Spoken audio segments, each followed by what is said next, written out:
Welcome to Polyphonic Press. I'm Jeremy Boyd. And I'm John Van Dyke. And today we're going to be talking about how subcultures are losing their definition. Here we go.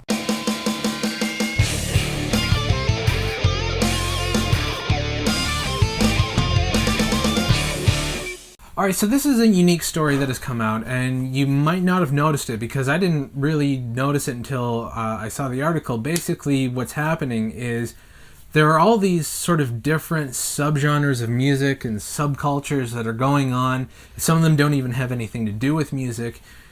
That is an interesting time to be living in because a lot of the different subgenres are sort of borrowing from each other. A lot of them are being merged, and a lot of them are really stupid.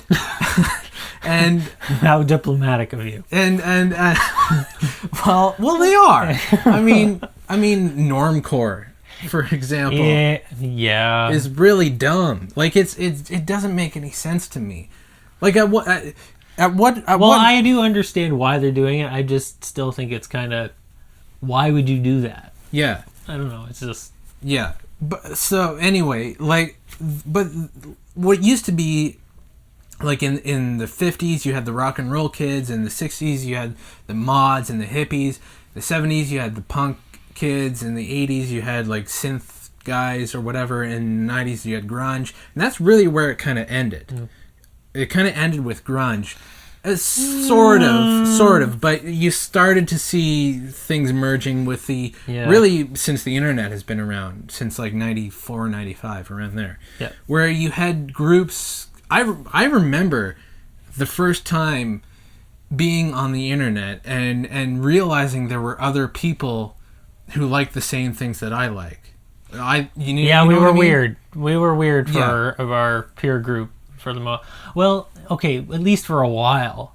Certainly, by the time high school comes out, you start to see more people wandering around with like Led Zeppelin T-shirts and whatnot, and it's just like, oh, well, suddenly they're cool. Yeah. Yeah, exactly. Or maybe I was listening to them before they were. Yeah, I was listening to Led Zeppelin before they were cool. Yeah, I mean after they were really cool, and then before they were cool again. Yeah, but no, I remember that feeling of realizing, wow, there's there was a video game that I really liked, and no one that I knew had heard of it until I was on the internet and researching. There's articles and a whole bunch of people dissecting the game, and I think it was Full Throttle, which is an old LucasArts game. And that was the first time I realized, wow, I'm not the only person who knows about this game. Yeah. You know. Well, obviously you can't be because somebody created the game. I know, but in a 12-year-old's mind, you think, you kind of feel like, especially when you go to school and everybody else around you is kind of into, whatever's popular at the time, you kind of feel like the odd one out. Yeah. When you discover a bunch of other people who are also the odd ones out. Yeah. Or in some cases, there's actually a large group of them somewhere. Yeah, absolutely. So. Yeah. And that's one of the most amazing things about the internet. In some ways, it's torn people apart, but in a lot of other ways, it's brought people together, which I think is a lot more significant. Because before you just had friends, we were lucky because we were into the same stuff. But a lot of the time, you have friends just because of circumstance. Whereas the internet, you have friends because you share similar interests. The guy across the street's my best friend because he's the guy across the street. Exactly. Yeah. So I think that I don't think subcultures losing their definition is as big of a deal as the article makes it out to be. No, it's a little bit sensationalist, but it's okay. It's Vice after all. But I think there you will find people. I think the moral of the story for anybody who's trying to fit in is just don't. Even there are posers in subcultures too who try to fit in with the subculture and they don't really like it.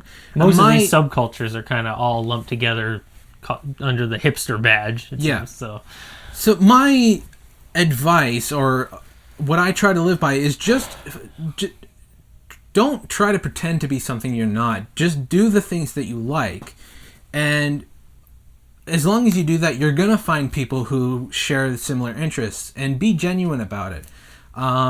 Like, I make no apologies about the kind of music that I like, and somewhere along the way I will find people, and whether it's cool or not, I like it because I like it. I don't like it because it makes me fit into whether it's the mainstream culture or a counterculture or whatever. I like the music that I like because I enjoy listening to it, not because it gives me an identity.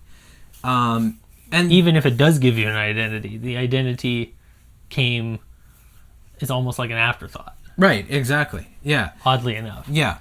So, I see these. The internet has a lot to do with it, in the sense that you see, the counterculture now is just being different for the sake of being different. It's not because these people actually like maybe they do. Maybe they do. Some do. But from what I've observed, they're forever frustrated by those who don't. Yeah. Yeah. So I don't think the lack of a punk rock culture, or the lack of underground electronic music or anything like that is a huge deal, because I think it's created a lot more tolerance among people. People are a lot more tolerant about the different interests of their peers. It makes the underground. It makes the underground not as underground anymore, and it exposes more people to that specific type of music. Which is why hipsters are insufferable. Yeah.